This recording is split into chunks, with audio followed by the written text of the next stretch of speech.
কোনটা জানি বুঝবা গেছিল? হ্যাঁ, বিমের নিজস্ব ওজন। নিজস্ব ওজন। এই জায়গায় যদি লেখা থাকতো যে এর নিজস্ব ওজন সহ প্রতি মিটারে দৈর্ঘ্যে প্রতি মিটারে এত কেজি দেওয়া আছে, কিন্তু এই জায়গায় লেখা আছে নিজস্ব ওজন ছাড়া।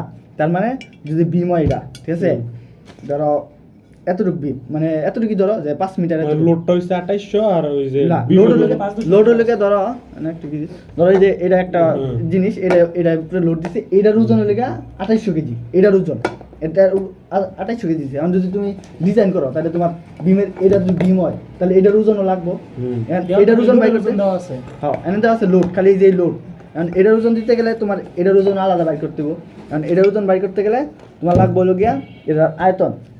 তাহলে আয়তন বাই সূত্র কি? দৈর্ঘ্য প্রস্থ উচ্চতা এই সবগুলা মিটার নিবা। 25 সেন্টিমিটার মিটার নিলে হলো গিয়া 0.25 সেন্টিমিটার।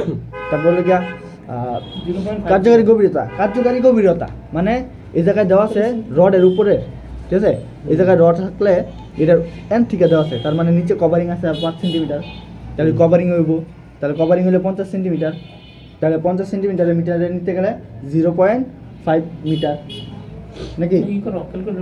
তাহলে এই যে 0.5 তাহলে ভালো এমনি বোঝান যেত না, বুঝছি।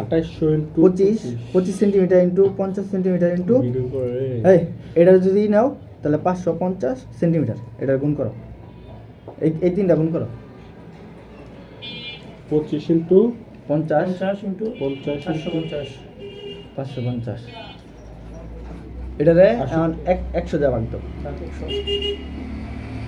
6875 এতই বলতে এটা তোমার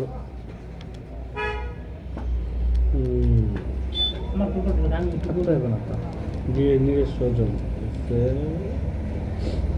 25 হইতেছে কষ্ট বাই 100 আর এই যে এটা মিটারে আর ডি বাই 100 উঠাইছে সেন্টিমিটার, ওই সময় সেন্টিমিটার করছে না, সেন্টিমিটার না, এই যে এটা জানো কি বিমের নিজস্ব ওজন, তাইলে নিজস্ব ওজন কষ্ট মানে এটা হচ্ছে যে বি বাই 100 ইনটু এই নিজস্ব ওজন তুমি বার করতে পড়াইছি ওটা তো প্রথম দিয়েছিল না, এটা তো একটা সূত্র রিয়ার মতনই পড়ছে। সূত্র না রে ভাই, তুমি এটার দাবাই করো, ক্লাসে আগে পড়ো নাই যে ক্ষেত্রফল, আয়তন, ভলিউম, এগুলা বাই করছো না? বলো তোমার কাছে আইলাম না, ওই এগুলা তুমি ক্লাসে পড়ো না, এটা ক্লাসে না বলে তুমি কি করছো?